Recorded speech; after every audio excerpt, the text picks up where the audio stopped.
Hey everybody, as we wrap up 2019, I just want to share some of the things that I've learned throughout the year and some of the books I've read. So I continued my book per week journey and really just a way to help eradicate my ignorance. And I liken it to an archeological dig where you're digging, but instead of finding some ancient, beautiful artifact, I'm finding a little nugget of ignorance. And I do it because one, I enjoy the dig, and two, it's always a little bit fun and exciting, but maybe a little disappointing as well to find that nugget of ignorance and just really push the boundaries of what it is that I think I know. So really enjoyed so many books. I ended up reading 70 books for 2019, but I wanted to share the top 10 with you and just a little synopsis about each one. So here we go. In no particular order here, the first one would be Boys in the Boat. This is just an intriguing and fantastic story about these folks from Washington that rowed crew. They were there at the university and then they ended up actually competing in the 1936 Olympics. So just a great story, and just found the love of the sport and everything that it entails just fascinating. Some of the descriptions of the water and the boat and crew, it made me want to get out and row crew. And anyway, just a beautiful book. Love the story. Fantastic read. Second would be Bad Blood. Holy smokes, this is a must read. So I had read some story or some books about the Enron scandal, but this just puts that to shame. This is just an interesting story, fascinating read, and just the depth that was of deception that was going on with a company called Theranos. And anyway, so one of the things that I really liked about that and why it's on my top 10 here is because the courage that it took some of these folks, the whistleblowers, actually come forward and actually pull the plug on this thing. Just the amount of courage and what they had to go through and who they actually had to stand up to. Powerful influences and individuals. Phenomenal read. So if you're looking for an inspirational story in the end, that's inspirational. It might not seem like it at first, but it'll get there, trust me. Number three would be Range. This is a great book about how generalists can not only succeed, but also triumph in this age of extreme specialization and some of the benefits of having a generalist take on things. So really like that. Got some new insight, learned a lot from that as well. Number four would be Shoe Dog. This is Phil Knight's book about him starting Nike. So obviously it's from his vantage point, so might be a little biased, but great story. Loved it.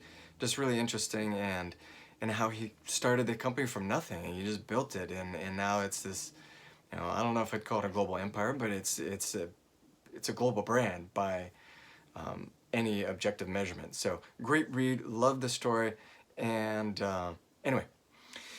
So number five would be Same Kind of Different to Me. This is just a fantastic story about this wealthier couple that befriends this poor homeless guy, and just how that transforms their family, the relationships, and the community.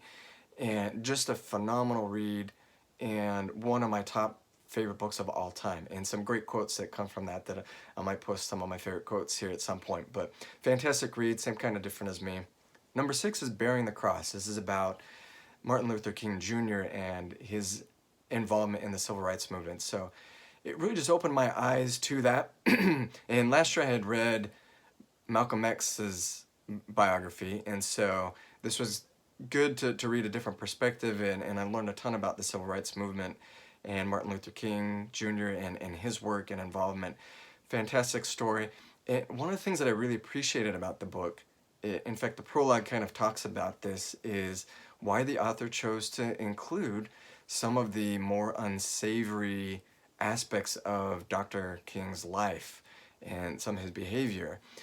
We kind of tend to put him on a pedestal as things that we don't really talk about, but it felt like to me, rounded out this character that we know as Dr. Martin Luther King, and really made him a human.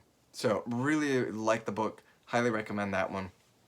Number seven is The Prosperity Paradox, and really just speaks to my heart and soul about economic development, especially in developing countries. It's near and dear to my heart, and really appreciated this book. And one of the things that I think that the case that they're trying to make is, a lot of times we think, well, to have innovation and businesses succeed, we need strong infrastructure. We need strong institutions. We need roads. We need schools. We need bridges. We need, we need pipes. We need electricity. We need the infrastructure in order to sustain and grow and sustain business and innovation. Where they actually say it's the opposite. In fact, if you start with that stuff, there's no guarantee that business is going to come. So if you start with solving problems and the economic development from that standpoint of innovation and business, then the infrastructure will come. So it provides the revenue and the demand for roads and schools and pipes and electricity and all that. So interesting take on it. Really appreciated the different viewpoint that it provides on that topic. Number 8 would be extremely loud and incredibly close. This was a little bit of a gut punch. Really enjoyed it, but this is a heavy book. So if you get into it, just know that getting into it. And it's about this young boy and the aftermath and kind of his life and him making sense of losing his dad in the 9/11 terrorist attacks in New York City.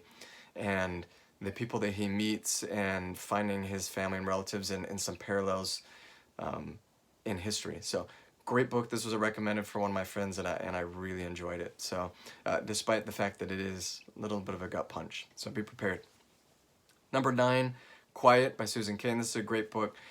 As I lean extrovert, I know there's so many people that lean introvert, and so just wanted to better understand and how I could treat them better and work with them more effectively and better love them, and we're just better be a better person towards those who are not extroverted. So instead of thinking, oh, they've got some kind of bug or tick or personality flaw or character flaw, see it as an opportunity that's just, there's difference. So I really like that book, Quiet. And last but not least would be The Chosen. This is about 2 Orthodox Jewish boys and their unlikely friendship and just what it means to be friends, what it means to become a man, growing up, father-son relationships, some of those timeless motifs that you see. So that's a work of fiction. Loved it. So that's my top 10 list here. I'll post the list of all 70 in the notes section of this video. But would love to hear what you read. What were your favorites of 2019 and what are you reading for 2020? So thanks so much, and we'll be in touch.